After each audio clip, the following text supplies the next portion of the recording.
नमस्कार दोस्तों, मेरा नाम है कृष्णा मिश्रा। आप सभी का जीएस कर्मयोगी में भरपूर स्वागत है। हमारी सीरीज चल रही थी खाकी वर्दी। यूपी पुलिस पीवाईक्यू का जितने प्रीवियस ईयर क्वेश्चन पेपर है हम उनको सॉल्व कर रहे हैं।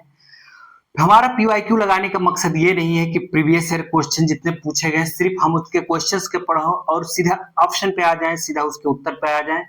हमारा यही मकसद नहीं है। हमारा मकसद ये है कि जितने उससे क्वेश्चंस और बन सकते हैं, ऑप्शन से जितने क्वेश्चंस हम और बना सकते हैं, या एग्जामिनर जितना क्वेश्चंस उससे पूछ सकता है बनाकर, उस सब का इनकाउंटर करना है और उस सब को इतना बेहतरीन सॉल्व करना है ताकि हम अपने एग्जाम में, जब आप लोग एग्जाम हॉल में, अपने एग्जाम हॉल में बैठे, तो 5-10 मिनट में ऐसा ना लगने लगे कि आपके पेपर देख के हाथ पैर फूलने लगे। कारण यह है कि एग्जामिनर जब भी पेपर बनाता, कोई भी एग्जाम होता, कोई भी पेपर होता है, आपका यूपी पुलिस का एग्जाम्पल ले रहे हैं क्योंकि हम वही पढ़ा रहे हैं, चाहे किसी भी पेपर को देख लीजिए, यूपीएससी से लेकर के किसी के भी पेपर को, तो जो एग्जामिनर होता है क्या काम करता है मेरे दोस्त, वो पीवाईक्यू को उठाता है। पीवाईक्यू को उठाता है कि हमारा लेवल कैसा है, पिछले विगत वर्षों में जितने परीक्षाएं हुई हैं उसमें लेवल क्या था क्वेश्चंस पे पूछने का। ठीक है, तो वो उस लेवल के अकॉर्डिंग, उसी लेवल के अनुसार वो क्वेश्चंस बना के देता है। तो उसी क्वेश्चंस के अनुसार जब बनाएगा, जब उठाएगा, तो हो सकता है वही क्वेश्चन हूबहू उठा के रख दे।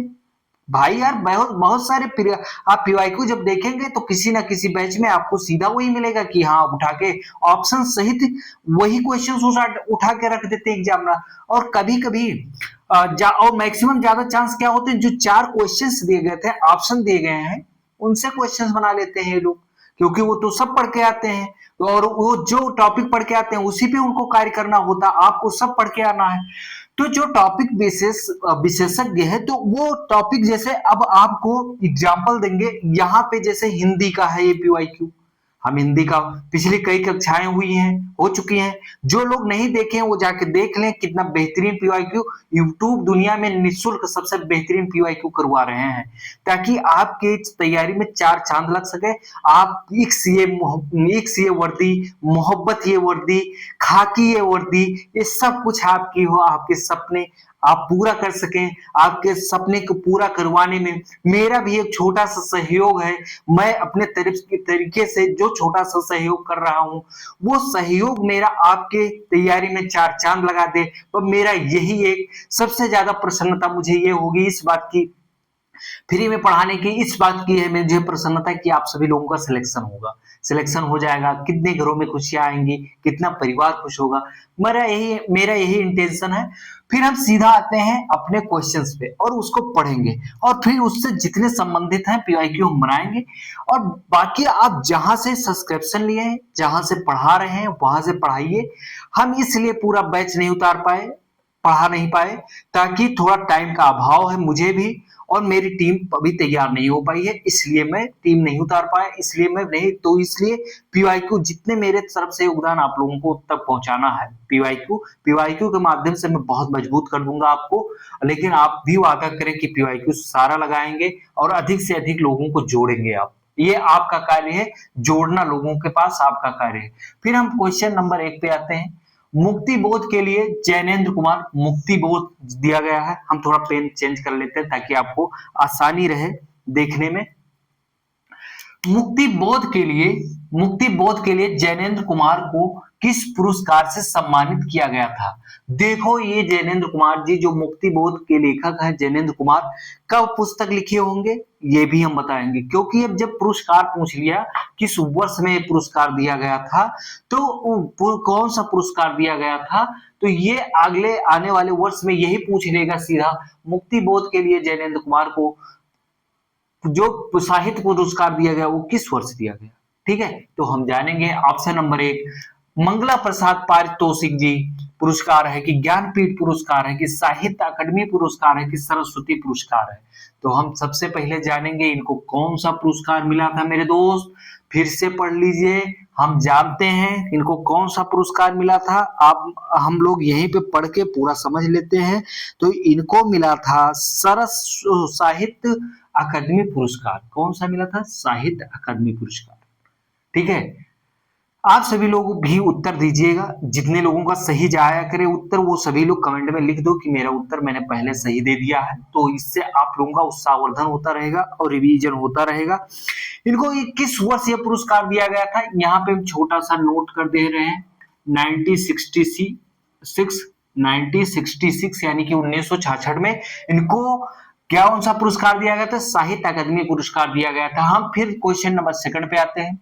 गुरु ने प्रसन्न होकर मुझे एक मंत्र दिया, कोष्टक में दिए गए शब्द का चयन कीजिए। गुरु ने प्रसन्न होकर मुझे एक मंत्र दिया, कोष्टक में चयन कीजिए। अब भैया ये गुरु जो है वो प्रसन्न हो गए और इनको एक मंत्र दे दिया तो कोष्टक में। अब आप यहाँ पे सोचेंगे अब क्या लगाए, गुरु है, गुरु जी है, गुरु जी है, गुरुओं है, गुरुजन है, अब क्या लगाए, आपकी समझ से तो बाहर चल रहा होगा। तो भाई जब इन्होंने प्रसन्न होकर मंत्र दिया तो गुरु ने, इन्होंने गुरु कहा तो एक गुरु तो कोई रहा नहीं होगा, कई लोग रहे होंगे। तो इसका मतलब है बहुवचन की बात कर रहा है। तो क्या हो जाएगा मेरे दोस्त, हो जाएगा गुरुजन हो जाएगा। क्या हो जाएगा, गुरुजन। यानी कि इनका पूछने का मतलब था कि ये बहुवचन, ठीक है। यहाँ समझना पड़ेगा, आपको पढ़ के समझना पड़ेगा। मुझे एक मंत्र दिया, गुरु ने एक मंत्र दिया, यानी कि मंत्र जो भी देता है वो अकेले थोड़ी दिया होगा किसी ने, ठीक है, कई लोगों ने दिया। तो इसका बहुवचन जो है गुरुजन हो जाएगा। फिर हम क्वेश्चन नंबर थर्ड पे आते हैं, ठीक है, बहुत बेहतरीन समझेंगे। निम्नलिखित में से नाग का अनेकार्थी शब्द कौन सा है। भैया अनेकार्थी और पर्यायवाची में फर्क होता है, लेकिन इन्होंने अनेकार्थी और पर्यायवाची सेम एक बना दिया है, ठीक है। इन्होंने जब बना दिया तो हमें वही मान लेना है। आप सभी लोग मान के चलिए कि यूपी पुलिस में 37 क्वेश्चन आएंगे, हमें 37 के 37 सही करके आना है। तो हमें क्या करना है, सब सॉल्व करना है, मजबूती के साथ पकड़ बनाना है। नाग का अनेकार्थी यानी कि नाग का पर्यायवाची क्या होगा, हाथी, मोक्ष, रथ, पाग। मैक्सिमम बच्चे तो तुरंत कुछ ना सोचेंगे पाग मार देंगे, लेकिन नहीं, ठहरिए ठहरिए ठहरिए, नहीं, पाग नहीं होगा, क्या होगा, हाथी होगा। और हम यहीं पे जान लेंगे 3-4 पर्यायवाची इसके इंपॉर्टेंट जो हैं उसको हम यहीं पे पढ़ लेंगे और जान लेंगे कौन से और पर्यायवाची इसके बन रहे हैं। तो हम यहीं पे जान लेते हैं, यहीं पे हम जानते हैं कौन कौन सा होगा इसका नाग का। चश्मा, रांगा, शीशा, यान, पर्वत, ये सब नाग के पर्यायवाची होंगे, यानी कि अनेकार्थी होंगे। क्या होंगे, चश्मा, रांगा, शीशा, यान, पर्वत। आप सभी लोग नोट्स बनाते रहिएगा, लिख लीजिएगा। हम बोल रहे हैं, हम इसलिए नहीं लिख रहे हैं, नहीं बहुत टाइम लगेगा, क्लास बहुत बड़ी बन जाएगी। और जब क्लास बड़ी बन जाती है तो आप लोग देखने में ऊब जाते हैं, ठीक है। हम आपका फायदा देखते हुए तो हाथ जब आप चलाएंगे, जब आप लिखेंगे तो आपको सारी चीजें याद हो जाएंगी। जैसे क्या कहा है, चश्मा कहा, ठीक है, रांगा कहा, सॉरी रांगा कहा है, और क्या कहा है, पर्वत कहा है। तो ये सब क्या हो जाएंगे, ये नाग के पर्यायवाची हो जाएंगे। और नाग हाथी का भी पर्यायवाची, ठीक है। ये अनेकार्थी शब्द हो गए, आपको समझ में आ गया होगा, मुझे पूरा भरोसा, आप लोग बहुत समझदार हैं, बहुत अच्छे से समझे होंगे। क्वेश्चन नंबर 4 पे आते हैं। संस्कृत के ऐसे शब्द जिन्हें हम ज्यों का त्यों ये है, ज्यों का त्यों प्रयोग में लाते हो कहलाते हैं। जैसे संस्कृत से कोई शब्द हमारा निकला, हम संस्कृत से कोई शब्द निकाले हैं, संस्कृत से कोई शब्द जैसे का मतलब जैसे का वो जैसे है वैसे का वैसे रह गया, तो वो कौन सा शब्द होगा, देशज, देशज, विदेशज, तत्सम, तद्भव, वो होगा तत्सम। क्योंकि संस्कृत से जैसे कोई शब्द निकला है और उससे वैसे का वैसे रह गया तो वो शब्द क्या कहलाएगा, तत्सम। अब हम यहीं पे एक चीज और बता देते हैं कि तद्भव किसे कहा जाता है। ये परिभाषाएं आपको याद होनी चाहिए, अगर आपको याद नहीं होगी ना तो परिभाषा से इतनी आसान आसान क्वेश्चन पूछ जाएंगे, आप गलत करके चले आएंगे। अब हम इसी पे जान लेंगे कि तद्भव किसे कहते हैं। ऐसे शब्द निकले जो संस्कृत से ही, लेकिन उनका स्वरूप बदल जाए। जो संस्कृत से शब्द निकले उनका रूप स्वरूप बिगड़ जाए, यानी कि बिगड़, हम आपके शब्दों में समझा रहे हैं कि आपको अच्छे समझ में आ जाए, बिगड़ जाए, उनका स्वरूप बिगड़ जाए भाई, आकार प्रकार बिगड़ जाए, कुछ और हो जाए, तो वो क्या होगा, तद्भव होगा। यानी कि संस्कृत से ऐसे शब्द संस्कृत से ऐसे शब्द जो संस्कृत से निकलकर और उनका स्वरूप बदल जाए तो वो क्या कहलाएंगे? तद्भव कहलाएंगे। और लेकिन संस्कृत के ऐसे शब्द जिन्हें हम ज्यों का त्यों प्रयोग करें तो वो क्या कहलाएंगे? तत्सम कहलाएंगे। मेरे दोस्त, ये परिभाषा लिख लेना, याद कर लेना, 100% गारंटी है ये पूछा जाएगा। हम फिर मीन का पर्यायवाची पढ़ेंगे। मीन का पर्यायवाची शब्द है, ठीक है, मत्स्य, विभावरी, सिखी, सायक। हमें जानना सबका है तो हम पढ़ेंगे। मीन का पर्यायवाची क्या होगा? मत्स्य होगा। क्या होगा? मीन का पर्यायवाची मत्स्य होगा। और मीन का पर्यायवाची हम थोड़ा और जान लेते हैं, आप लोग लिखना शुरू कर दीजिए। मीन का मत्स्य होगा, अख होगा, जल जीवन होगा, अप्रय होगा, सफरी होगा। विभावरी का हम यहीं पे जान लेते हैं, रजनी होगा, निशा होगा। हम यहीं पे क्या विभावरी का पढ़ रहे हैं, ठीक है, अब विभावरी का पढ़ रहे हैं हम, इसका बता दिए। विभावरी का क्या बताए, फिर से लिखो। रजनी होगा, ठीक है, रजनी होगा, निशा होगा, रैन होगा, सरवरी होगा। हम सिखी का पढ़ते हैं। सिखी नंबर आ गया। सिखी का होगा मयूर। केक, ठीक है, केक मतलब का पर एक मात्रा और का, केक, ये वाला केक होगा, ठीक है, केक। सिखी का होगा मयूर, केक, ठीक है, और सिखावल होगा। सायक का हम पढ़ेंगे। सायक बहुत बेहतरीन है। सायक, ये सायक का होगा बाण। सायक का बाण होगा, सायक का तीर होगा, सायक का होगा, और सायक का बाण होगा, सायक का तीर होगा, सायक का सर होगा। सर, ये वाला सर होगा भाई मेरे, सर होगा पर्यायवाची। और इसु होगा, क्या होगा? इसु। ये सब किसके पर्यायवाची है? सायक के है, ठीक है। सिखी, ठीक है, का केक होगा, मयूर होगा, ये सब होगा। विभावरी का बता ही दिए। तो इस प्रकार से ये हुए इंपॉर्टेंट पर्यायवाची जो यहाँ पे मतलब पूछे जाने हैं आपके पेपर में आने वाले। आप सभी लोग बेहतरीन पढ़िएगा, नोट करते रहिएगा, जो बोल रहे हैं सब नोट कर लीजिए। सर्प, मेघ, हरिण किस शब्द के अनेकार्थी हैं? अब बताइए, सर्प, मेघ, हरिण किस शब्द के अनेकार्थी हैं? सारंग, सडंग, सडंग, सारंग, नारंग। अब यहाँ पे एक बहुत बड़ी इंपॉर्टेंट चीज है, अगर आपको पर्यायवाची इसका अनेकार्थी पता है, आप सारंग, अब आप सारंग जानते हैं इसका होगा, लेकिन दोनों सारंग में भी फर्क है। कौन सा सारंग होगा? सलजम वाला होगा, सिंपल वाला सा होगा? नहीं, सपेरा वाला सा होगा सारंग इसमें, ठीक है। ये सर्प, मेघ, हरिण के पर्यायवाची होंगे। मेरे दोस्त, आपको पता चल हो गया होगा। अब हम इसके बारे में अभी और जानेंगे, ऐसे थोड़ी छोड़ देंगे, इनको तोड़ेंगे नहीं, तब तक छोड़ेंगे नहीं, ठीक है। और इसका होगा सर्प होगा, मेघ होगा, हरिण होगा। क्या होगा? सर्प होगा, मेघ होगा, हरिण होगा, सारंग होगा। ये है इसके 4 पर्याय अनेकार्थी। फिर हम पढ़ेंगे, हजारों लोगों ने उसे देखा, वाक्य के विशेषण है। हजारों लोगों ने उसे देखा, वाक्य में हजारों लोगों ने उसे देखा, वाक्य में विशेषण है। अब हमें विशेषण पहले समझने के लिए तो इसकी परिभाषा आनी चाहिए। विशेषण क्या है? विशेषण क्या होता है, पहले तो हमें उसकी परिभाषा पता होनी चाहिए, उसके बाद हम उसका व्याख्या किया जा सकता है, ठीक है। जो विशेष लोगों की विशेषता बताए, जो विशेष चीज होता है, विशेष क्या है, ठीक है। अभी क्वेश्चन करेंगे, हजारों लोगों ने उसे देखा। किसने देखा? लोगों ने। क्या क्या किया? लोगों ने। तो विशेष जो है उसका जो विशेष की विशेषता बताए उसे विशेषण कहते हैं। तो क्या देखा? किसने देखा? उसे देखा। क्या देखा? अब यहाँ सवाल करोगे, जब इसका पूछोगे क्या है, तो यहाँ पे आएगा हजारों। क्या आएगा? विशेषण हजारों। हजारों लोगों ने देखा। कितने लोग? ये विशेष है। लोगों जो है ये विशेष है।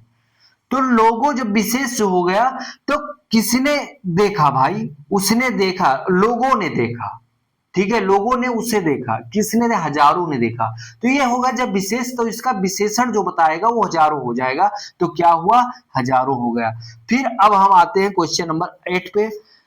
प्रत्युत्पन्न मध्य शब्द का प्रत्युक्त उपसर्ग होगा। क्या होगा? प्रत्युत्पन्न मध्य शब्द में प्रयुक्त उपसर्ग क्या होगा? उपसर्ग। क्वेश्चन आपको बहुत इजी लग रहे होंगे और आएगा भी। क्या प्रत्यु होगा, प्रत्युत होगा, प्र होगा, प्रति होगा? क्या होगा? प्रति उत्पन्न मति। जब आप इसको प्रति को काटेंगे तो प्रति उत्पन्न मत को जब आप तोड़ेंगे, इसका संधि विच्छेद करेंगे, पहले तो संधि विच्छेद कर दीजिए, बस उसका तुरंत उपसर्ग भी पता चल जाएगा। तो ये होगा प्रति। जब हम प्रति उत्पन्न मत लिखेंगे तो प्रति ऐसे शुरू करेंगे, फिर ठीक है, फिर उत्पन्न मति प्लस उत्पन्न मति लिखते आप चले जाएंगे आगे, तो क्या हो गया, प्रति उत्पन्न मत हो जाएगा। क्या हो जाएगा, प्रति उत्पन्न मत का प्रति हो जाएगा उपसर्ग। मेरे दोस्त आप सभी लोगों को समझ में बहुत अच्छे से आ रहा होगा, पूरा भरोसा है। फिर है सप्तऋषि। सप्तऋषि में समास है, सप्तऋषि में समास है। अब सप्तऋषि में कौन सा समास है हमें ये जानना है, सप्तऋषि में कौन सा समास है इसको जानना है, ये जानना बहुत जरूरी है। सप्तऋषि में द्विगु समास है, ठीक है। द्विगु समास जिसे कर्मधारय समास से पूर्व पद संख्या पद विशेषण हो और जिसे समस्त पद के समूह का बोध हो उसे द्विगु समास कहते हैं। जैसे दोपहर पंचोटी, ये कौन सा समास होगा, द्विगु समास होगा, ठीक है। जिसमें संख्या का बोध हो, ठीक है, जिसमें जैसे कोई भी चीज आए उसमें संख्या का बोध हो तो वो क्या होगा, द्विगु समास होगा। फिर हम आते हैं विशिष्ट, किसका विलोम शब्द है, विशिष्ट अवशिष्ट का है, सामान्य का है, अनिष्ट का है, शिष्ट का है। तो विशिष्ट का जो विलोम होगा वो क्या होगा, सामान्य। जैसे विशिष्ट है तो उसका क्या होगा, सामान्य हो जाएगा। अवशिष्ट का भी हम जान लेंगे, अवशिष्ट का अनअवशिष्ट होगा, अन लगा दीजिएगा और फिर ये अवशिष्ट लिख दीजिएगा प्लस आगे, तो ये क्या हो जाएगा, अनअवशिष्ट। इसका अवशिष्ट का विलोम अनअवशिष्ट हो जाएगा। फिर इसका अनिष्ट का हित होगा और शिष्ट का अशिष्ट होगा। इसका अनिष्ट का हित कर दीजिए, इसका विलोम हित होगा और शिष्ट का विलोम जो है अशिष्ट होगा। क्या होगा, अशिष्ट होगा।